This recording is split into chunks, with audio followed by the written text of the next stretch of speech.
तो आज भाद्रपद मास के शुक्ल पक्ष की पंचमी तिथि है। पंचमी तिथि जो है भाद्रपद मास के शुक्ल पक्ष की ऋषि पंचमी के रूप में मनाई जाती है। आज मैं बहुत ही इंपॉर्टेंट जानकारी देने का प्रयास कर रहा हूँ।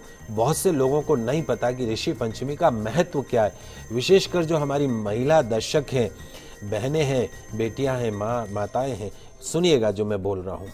ऋषि पंचमी का व्रत सभी महिलाओं को करना चाहिए। इस व्रत को श्रद्धा और भक्ति के साथ मनाना चाहिए।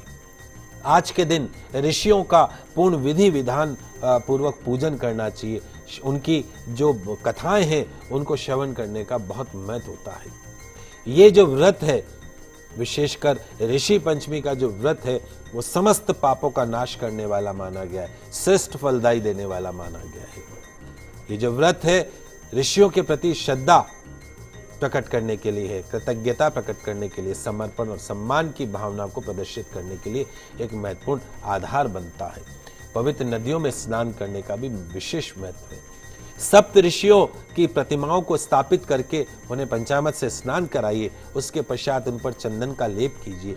पुष्प, सुगंधित पदार्थ, धूप, दीप इत्यादि अर्पण करिए। श्वेत वस्त्र, यज्ञोपवीत नैवेद्य से भगवान की पूजा कीजिए, मंत्रों का जाप कीजिए।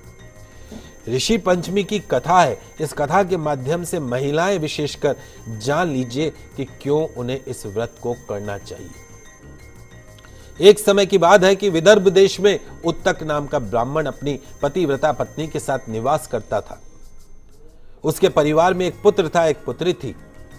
ब्राह्मण ने अपनी पुत्री का विवाह अच्छे ब्राह्मण कुल में कर दिया, परंतु काल के प्रभाव के स्वरूप कन्या का पति अकाल मृत्यु को प्राप्त हो जाता है और वो जो उसकी कन्या है वो विधवा हो जाती है। विधवा होने के बाद कोई धोर नहीं, कोई धनी नहीं, अपने पिता के घर पे लौट कर आती है। आदमी चला जाए तो औरत की गत बिगड़ जाती है।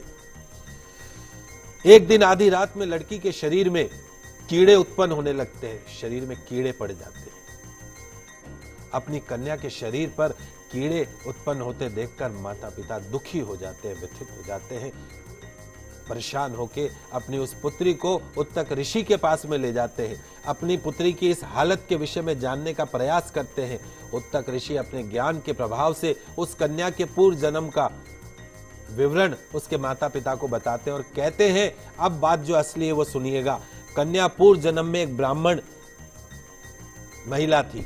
उसने एक बार रजस्वला पीरियड्स में होने पर भी घर के बर्तन छू लिए थे, खाना बना लिया था, काम करने लगी थी। बस इसी पाप के कारण उसके शरीर पे कीड़े पड़ गए हैं। दोस्तों, शास्त्रों के अनुसार रजस्वला स्त्री का कार्य करना निषिद्ध है। इस बात के ऊपर उस कन्या ने ध्यान नहीं दिया, इसलिए इसका दंड उस कन्या को भोगना पड़ा। ऋषि कहते हैं कि यदि यह कन्या ऋषि पंचमी का व्रत करे, श्रद्धा भाव के साथ पूजा करे, क्षमा प्रार्थना करे, तो उसे अपने समस्त पापों से मुक्ति प्राप्त हो जाएगी। इस प्रकार कन्या के द्वारा ऋषि पंचमी का व्रत करने से उसे पाप से मुक्ति प्रदान हुई, शरीर में जो कीड़े पड़ते हैं उनसे मुक्ति प्रदान हुई। तो विशेषकर सभी महिलाओं से, बहनों से, बेटियों से, आजकल न्यूक्लियर फैमिली होगी, इट्स वेरी डिफिकल्ट। हम समझते हैं कि प्रैक्टिकल पॉसिबल नहीं है, लेकिन रजस्वला के दौरान किचन के अंदर जाके काम करने से